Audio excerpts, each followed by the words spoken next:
Is critical race theory the biggest threat to America, or is it at least a threat to America? But today, the bigger thing we're doing is not just about the news, it's about a conversation with two prominent individuals in politics. We've got Charlie Kirk. Honored to be here. We're gonna have some fun. And of course, we have Vaush.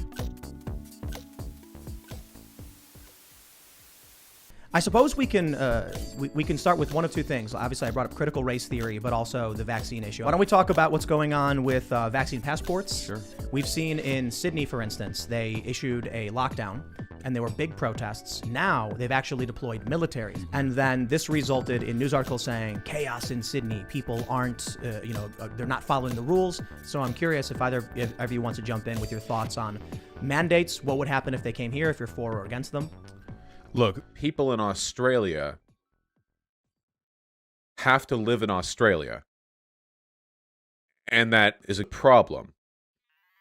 So here's why the American system should answer this question easily.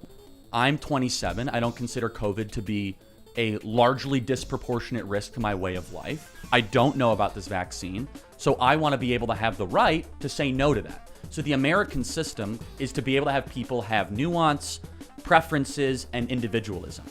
I don't care.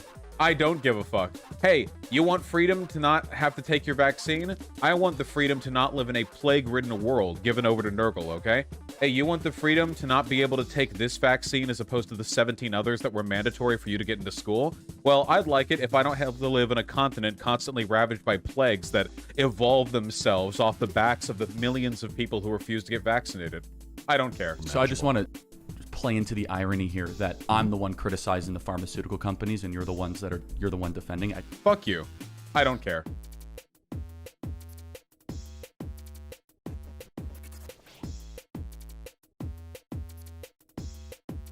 Right. So hold on. You fly a plane crashes, desert island. You wake up with somebody else, the only other survivor, woke up before you. And they have collected all the coconuts, and they say they'll provide you coconuts so long as you suck their dick.